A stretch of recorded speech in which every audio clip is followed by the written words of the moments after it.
Welcome to Focus on Top 10, please like and subscribe. Dune, 10 Things Only Book Readers Know About Chani. Chani only played a small role in 2021's Dune movie, but readers of Frank Herbert's book know there is much more to come. Some fans of Dune might have been upset that the movie only features the character of Chani, played by Zendaya, for a few scenes. But they're very important ones, and she is a major character in the entire Dune saga. Readers of the books know that Chani plays a significant role in not just the story of Paul Atreides, but the entire future of the galaxy for thousands of years after. Chani is a powerful Fremen warrior and eventual concubine of Paul Atreides. Her children become powerful in their own right, but readers know her story doesn't end with them. Thanks to the strange future of the book, Chani lives on in many different ways in the novels. 10. Chani is not the narrator in the books. The new Dune movie opens with a stark change from the books. Chani is the narrator, even though she appears in roughly 7 minutes of the entire movie. Book readers know that the novel is essentially narrated by Princess Irulan, the eventual wife of Paul Atreides and the daughter of Emperor Shaddam. Irulan narrates the book through snippets from her journals and observations that provide context from the future of the book on its present events. She is likely to appear in the sequel, as she did the 1984 movie by David Lynch. 9. In the books, Liet Kynes is her father. A detail the Dune movie leaves out is that Liet Kynes is actually Chani's father. In the movie, the character is a woman, and no familial connection is suggested. It could be that the two are still related somehow, but that is a question for the sequel. In the book, Liet Kynes is a half-Fremen imperial planetologist who marries a Fremen woman. Liet Kynes serves as an advisor to House Atreides as well as a link to the Emperor, a tenuous political tightrope that ultimately leads to their death in the book and movie. 8. Chani helps Paul win the duel. There are a number of differences between the Dune 2021 and 1984 movies. There are many between the movie and book as well. One of the biggest is that Chani actively helps Paul win the duel between him and the Fremen Jamis. In the new movie, she is merely an observer, but book readers know she gave him insight into the novel.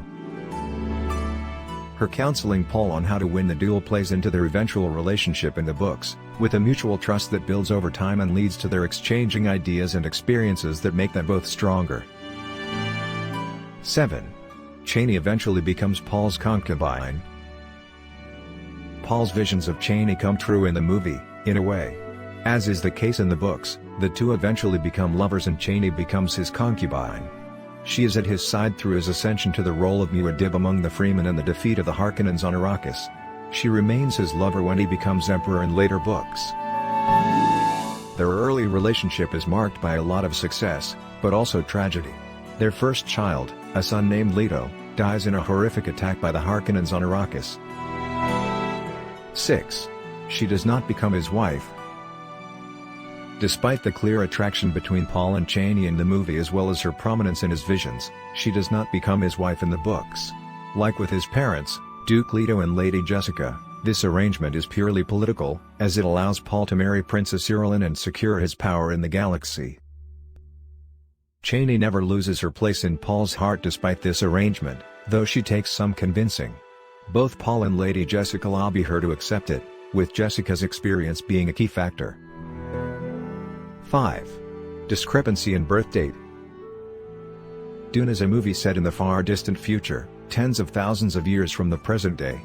Book readers know dates are plentiful in the text and quite important, which has led to a major discrepancy for Chani's birth date.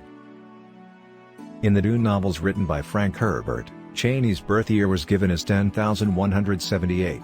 Her birth year was different in the Prelude to Dune prequel novels written by Herbert's son Brian Herbert and author Kevin J. Anderson. She is said to be born in 10,174. 4. Death and Resurrection.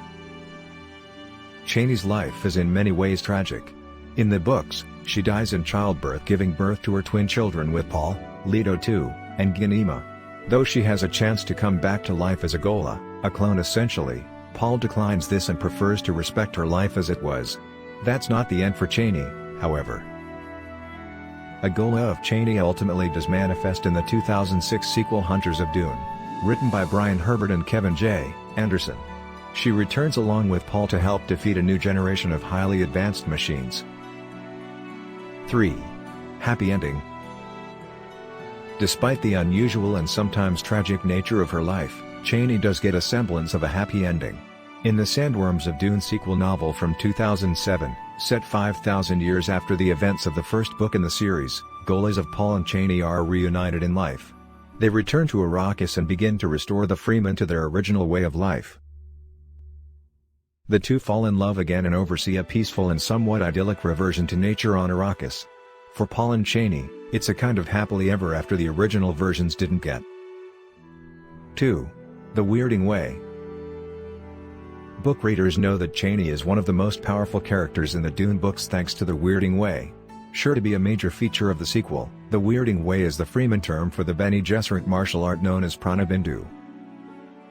Already a skilled warrior among the Fremen, Chani becomes even more powerful after being trained in the Weirding Way by Paul and Lady Jessica. She is able to use the voice as he does in battle, contributing to the ultimate defeat of the Harkonnens. 1. Her ghost possesses her child. Other memory is the powerful ability of the Bene Gesserit sisterhood, and the bloodline of Paul Atreides, who inherited it from his mother Lady Jessica. This genetic memory of ancestors allowed the spirit of Chani to effectively possess the body of her daughter Ghanima when she is an adult. This spiritual takeover is known in the books as abomination. Chani only relents when Paul himself returns through the body of their son, Leto II. Chani then becomes a guardian of sorts for her daughter, protecting her from potential takeovers by other ancient spirits. Thanks for the watching, like and subscribe for daily updates.